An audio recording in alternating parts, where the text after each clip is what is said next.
বলি তাই যদি হয়, ধর্ম যার যার উৎসব সবার একতার দোহাই দিয়ে যদি মুসলমানেরা হিন্দুদের দুর্গা পূজার বৃষ্টি খেতে পারে, তাহলে হিন্দুরাও তো মুসলমানের ঈদুল আজহার গরুর গোশত খেতে পারে। আপনারাও তাদের পূজার বৃষ্টি খান, আপনারাও কুরবানির গোশত তাদেরকে খাওয়ান, যেহেতু ধর্ম যার যার উৎসব সবার।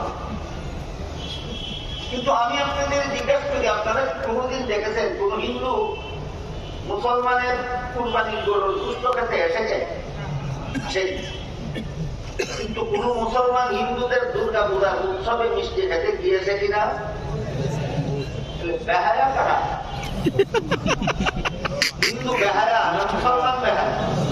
কেন তোমরা এত বেহায়া কেন? এই বেহায়াকে শিক্ষা দেওয়া হয়েছে এই স্লোগানের মাধ্যমে, উৎসব সভা। কেউ যদি বলে ব্যবসা যার যার মুনাফা সভা, কেউ যদি বলে চাকরি যার যার বেতন সভা, কেউ যদি বলে কৃষিকাজ যার যার ফসল সভা, মানবে কেউ? কোন মস্তানে যদি করে বিয়া যার যার বউ সভা, এটাকে শয়তান দ্বারা কিছু বলা যাবে না। যেমন ভাবে বিয়া যার যার বউ সভা এই চূড়ান্ত শয়তানি, তেমনি ভাবে ধর্ম যার যার উৎসব সবার চূড়ান্ত শয়তানি ছাড়া কিছু।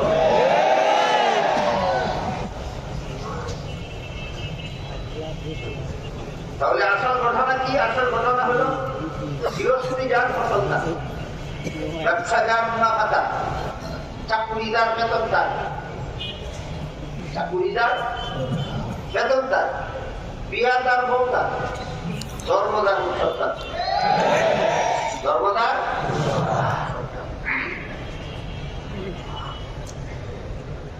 সূরা কাফিরুনের শেষ আয়াতে আল্লাহ বলেছেন লাকুম দীনুকুম ওয়ালিয়া দীন। এখানে দীন শব্দটাকে উভয় অর্থে ব্যবহার করা শুদ্ধ। যদি এখানে দীন শব্দকে ধর্ম অর্থে ব্যবহার করেন, এর অর্থ দাঁড়াবে তোমাদের ধর্ম আলাদা, আমাদের ধর্ম আলাদা।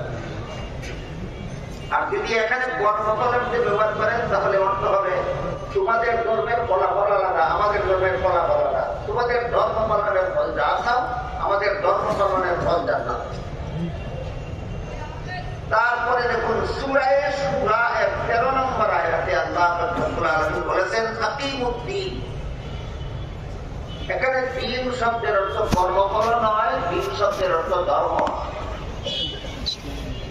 সূরা শুরার 13 নম্বর আয়াতে আকিমুদ্দিন আয়াতে আল্লাহ দ্বীন শব্দকে কর্মফল অর্থেও ব্যবহার করেননি, ধর্ম অর্থেও ব্যবহার করেন। এখানে দ্বীন শব্দটাকে আল্লাহ ইসলামের সহি আকীদা অর্থে ব্যবহার করেন। আকিমুদ্দিনের অর্থ হলো তোমরা ইসলামের সহি আকীদায় অটল থাকো। সহি আকীদা এটা কোরআন হাদিসের ভাষা।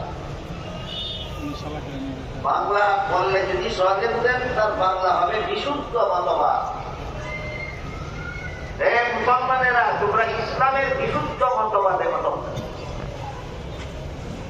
তাইলে সূরা শুরার 13 নম্বর আয়াতে আকিমুদ্দিন আয়াত আছে, দ্বীন শব্দকে ইসলামের বিশুদ্ধ মতবাদ অর্থে আল্লাহ ব্যবহার করেছেন। তোমরা ইসলামের বিশুদ্ধ মতবাদে অটল থাকো। কেন আল্লাহ নির্দেশটা দিয়েছিলেন?